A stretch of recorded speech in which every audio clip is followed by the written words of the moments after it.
Yeah, for those that don't know Brandon, if you don't mind, tell us what medication you're on, how long you've been on it, what the dose is, how much you've lost. I've been on Manjaro for 18, right at 18 months now. Nice. So March of 25 Nice. is Okay, when I so started on it. And I started at the lowest dose, whatever it is. And I went up every month pretty much till I got to 7.5. And I was on 7.5 for a good 5 months probably. okay. And then jumped up to 10 and was on it for a good about 5 months, and then decided I was going to go to 12.5. That was a mistake. Um, for And what some reason, the 12.5 gave me double the side effects and half of the good stuff. satiation? Yeah, yeah. Yeah. So I craved nothing but sugar when I was on 12.5. I don't know why. So I bounced back to 10, Hmm. even for, like I said, because I ran out of 12.5 and I had a 10, and I said, okay, I'm going to take it. Well, I took it and I immediately felt the cessation, and everything was great. So now we're back on 10, and I'm going to stay on that probably for a while now, or until I get to where I want to go Yeah, into maintaining, and then yeah, I'll be on it for, it's one of those I'll be on it forever, yeah. I or love until that you they tell me I can't. Right. I love that you say that because what we're finding more and more is sometimes people have gone up too high and they're dealing with crazy things. And so in their mind, they're thinking, well, do I need to go higher? But what happens is they go lower because of side effects. And then the satiation hits. And then all the things start to do their thing and they start to lose. Right. So it's not really about going up quickly or getting up to the highest dose necessarily. It's about a therapeutic dose for you. Yeah, and what you've said is, like, if it's working, Hmm. stay there. Hmm. There's no reason to go up, because there's not a it gets better if I go up I'll lose more. That's not how it works. Yeah. Because I honestly, the dosages that I lost the most potatoes on, it's been a while, I have to remember my words, was when I was on 5 and 7.5. That's where my main loss was. Yeah. And then going to 10, it didn't pick up, it just kind of stayed steady. And Hmm. I was 399 when I started, and I was 259 this morning. So 140 pounds in 18 months. Brandon, that's And it's amazing. not a struggle. Like, I was really, really, really good in the gym for the last 4 months of 2025, Hmm. from like September to the end of the year. And then I had hernia surgery, and I have struggled immensely getting back into the gym and that routine. But I've also, with the surgery, I then had, what was it? Well, 12 weeks of no lifting, Right. more than like 10 pounds. So Right. and I was like, nah, I got to go to the gym. Well, then I moved, and I had all the other life stuff that went on in the last 6 months. And yeah, I'm struggling to get past that excuse and get myself back into the gym. I haven't gained any, but I know I need it, Yeah. because it was a very important part of my weight loss, was more body composition, Hmm. because being 6'3", I wasn't 600 pounds. So, like, I don't have all the excess skin and everything, that the problems that other people have and have to deal with. Right. But my body has more change. Like, I was just sitting out on the front porch, and I was looking at my leg, and I'm like, the heck is that? And around my ankles, like, the tendons and stuff that come up from my ankle, I never saw those before. Right. And, like, it's there. It's weird. And it's little things like that where I know that I may not have lost weight, but I'm seeing clavicles. I'm seeing, bones I haven't seen in 30 years. Right. So it's not always just about the number on the floor. Right. And it took a while to get that through my head, Hmm. but I finally did. I don't weigh 3 times a day anymore. So Good. I know, right? It's interesting. You were talking about, getting back into the gym after a long break, and that's pretty common. I mean, it's one of those things where, we have these routines, and then when it stops, everything else kind of stops, and we just have to get back into it. So how does that work? How does that happen, right? So are you thinking in your mentality of like, okay, I got to get back in 4 times a week? Or, I mean, what is because that's what you should not be thinking. What you should be thinking, or what I encourage people to think about, is to just try to make one day a week that you can do it. I'm the one that my mentality right now is I need to go to the gym today. Mm-hmm. And if I go today, that's a win. Yeah. And if I wake up tomorrow and I say I have to go to the gym today and I go tomorrow, that's another win. I'm not looking at, Good. oh, if I don't make 5 days this week, it's a fail. I'm Yeah. not like that now. Yeah. I think it's important to not do that because that's the quickest way to fail. Yep. Just go one day that you can commit to and then go from there. And it gets the ball rolling. And then mentally, you add on from there and you can do it again. You Oh can. yeah. Yeah. And it's just a matter of, I still pay the membership. I still have membership. I Yeah. just don't go. And a big part of it is when I was in Oklahoma, Mm-hmm. it was a 3-minute drive to the gym. When I've been on the road and went to the gym, was when I was in Washington, D.C., and it was 2 blocks from the hotel. Right. Now I'm here on this island, and the closest PF is 26-minute drive. Yeah. So I use that and it's no excuse. Like, get out there and go. You got to But plan your day according. but I do walk. I walk a lot more than I did being here. I'm a block from the beach, so I just walk down to the beach and walk up and down the beach. Or like if we go to it's a little taco place, and everything's walking. I don't drive hardly at all when I'm home. That'll be very So helpful. Yeah. So if we have a lot of men in chat, or any guy in the chat that's listening, guys can be stubborn. Guys can, take their time on thinking about medication. So remind us, what was it like for you hearing about this medication? What did you do at first? How did you think at first? Like, I how was that resisted it for ever, like 2 years. I had doctors telling me, you need to do this, you need to do this. And then I went in and my blood sugar after an 8-hour fast was 300.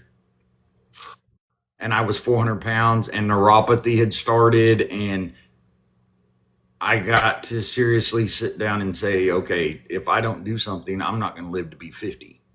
Right. And I went to my doctor and she said again, because I was on 2,000 milligrams a day of metformin. Oof. And she said the amount of metformin you have to take to keep your blood sugar down is going to destroy your liver and kidneys, period. So she said, if you take this, I think we can get you off of that. And this is much better than that. And what did you think of this? At that moment, I was scared, I think, of it. And I'm not going to lie, there was that mentality of I should be able to handle this without a medication. It was that mentality of if I just go do it, I will. And I did for a while. I cut out my sugars to nothing. I mean, everything was, and sugar free and low carb, and Mm-hmm. it still wasn't getting where I needed to be on the blood sugar. So that's why I was on the metformin. And she finally talked me into it. And it took talking me into it between her and my mother, because my mom was on it. Yeah. And it was one of those, I wasn't quite the, like we used to run into back in the early days for me when I first came around and saw you, and everybody was like, that's lizard venom and all this Yeah. rubbish. I wasn't that bad. It was more the mentality of I should be able to do this, And I think, and without getting us restrictions or anything. I don't care who tries to convince me of it.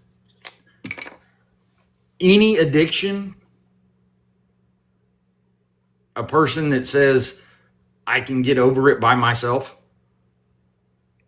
is taking the long shot of doing it. And the point blank is food for me was an addiction. Mhm. It wasn't, I didn't eat because I was needed to. Right. I didn't sit down and eat, 2 bags of Oreos in a night because, I was horrible. Yeah. I would get a bowl of Captain Crunch cereal in a Tupperware bowl and add 20 cookies to it, and like just stupid, horrible decisions. And it made me feel comfortable. And Absolutely. so, and it was, And we need it to live. It's not like we can just be like, got to go to a center and never have the drug again or whatever. yeah, it's one of those that with the food part, it was like, okay, I can cut out alcohol Mhm. and I don't have to sustain, but how do I not eat? Yeah. And then, the problem wasn't eating, it was eating for 5. Right. Like, and I'll wholeheartedly admit it. I Yeah. was, it was nothing for me to sit down and go to a fast food place or something and order 2 meals. Right. And that was just a choice because, I might get hungry after I eat the first one. Like, it's just silliness, It's a comfort. It's a definite comfort that, Yeah. yeah.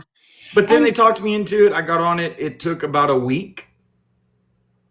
I'd say by the second shot, I was feeling the cessation. yeah, what'd you feel? And What'd you feel?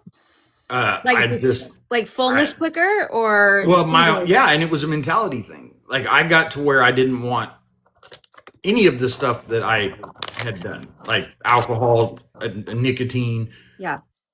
I didn't have any craving. And before I'd be like, oh, there's a beer in the fridge. I should go drink that.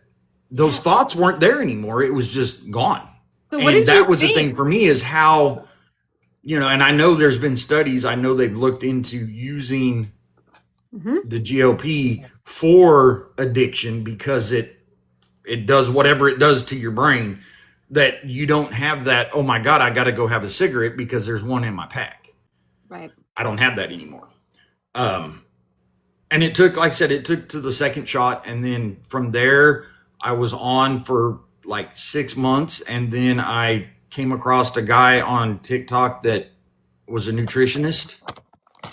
And I hired him, and he developed a diet that I never stuck to and a workout plan that I never stuck to. So if anybody wants that information for free, hit me up. I love it. We're keeping it real here. Well, yeah, it's literally everything he told me, I already knew. Hmm. It was just having, I guess, I don't know, someone tell me to do it and wanting to pay, I guess. I don't know. But Yeah. I tell you, I have a cookbook that thick that was printed off the computer that I haven't cooked one thing out of. And the best thing I got from them was the macros. Hmm. They went through based on, and I think I could have figured it out myself if I tried hard enough, but they listed my daily fiber, my daily every macro in there, protein, carbs, everything. And when I was doing that properly, I was getting, I want to say 2,100, something like that, grams of, or calories a day, like 18 or 800, 180 grams of protein. I mean, it was strict, Yeah. and I I mean, tracked everything, and then I was doing really good because I'd go to the gym and I'd track everything, and then yeah. that's that. If I could give anybody advice on it, it would be track everything. Well, I think this is a good point because here's the deal.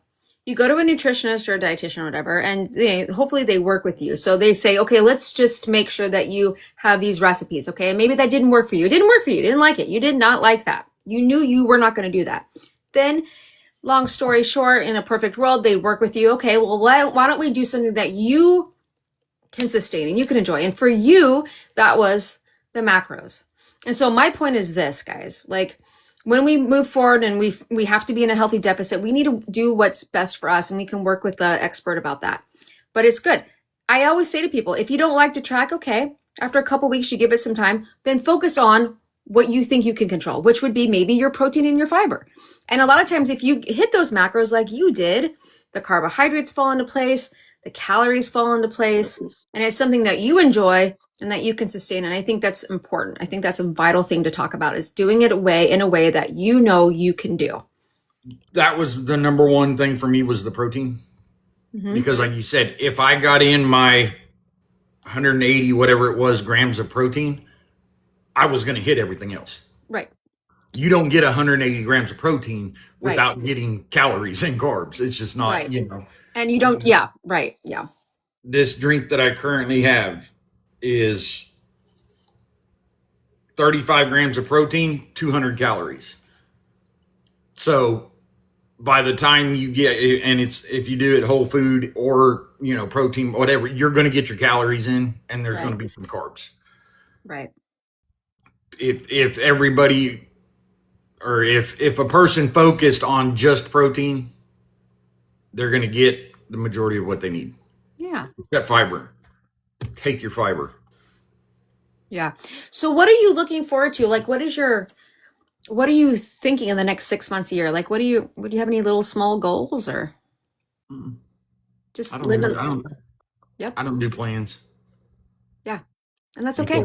because plans, and I mean, it's okay to have goals, but I feel like if I say, okay, I'm going to be 200 pounds by the end of the year, when I get to the end of the year and I'm 220, Right.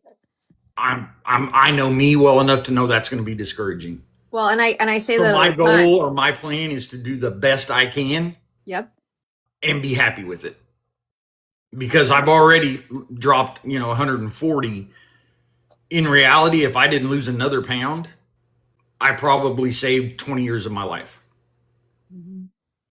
I agree with you. That's why our goals need to be something that is attainable and sustainable because I always remind people, guys, this goal of like a number that we might have is unrealistic because your body's not going to, a lot of times people think I want to be the weight you were when I was married or when I was whatever it is. And it's just not attainable because we don't stay a number.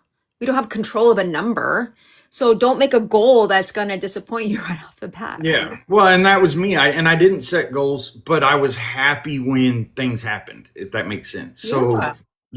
when I sit down today and I look and I say, okay, I just bought a shirt in Destin on vacation. It was an extra large. That shirt 2 years ago would have been a 5X Right. or, 4X minimum. And when I can, now put on an extra large and it's not cutting me in half tight, and that's my goals. That's my jeans went from a 46 to a 38.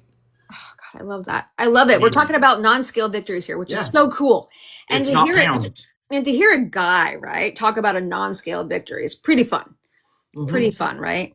So, what other fun non-scale victories besides clothing? Like you just live in your life that you're able to just do more freely. Oh, everything. Walking, breathing, sleeping. I mean, all of it has improved exponentially. Yeah. And I Now, don't think we think about it. I didn't think about it when I was 400 pounds.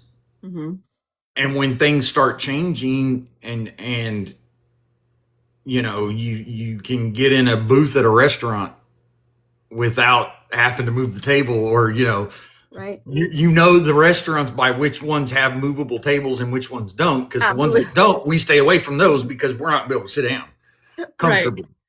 And Right. it's just those kind of things that are way, oh yeah, the sarcasm is never going to end. Yeah. But That's a yeah, it's crazy. And sleeping, I sleep oh, exponentially better than I did a year and a half ago. So absolutely. I love that. So, what little people don't know is that you have found a partner recently, a partner. right? Your girlfriend. Oh, I thought you meant like business partner or something. Because no, yeah, don't let her hear you say that. I found a wife, not a partner. There you go. Oh, I love that. I've made that mistake. Okay. So let's talk about that for a second and how that's helped you be a better person to someone who you love, as far as like your health and stuff goes? Do you find that that has helped you or changed the way you are in a way that would have been different at 400 pounds? Um, no, I think that I think it's the fact that like because she's on GLPs as well, Mm-hmm.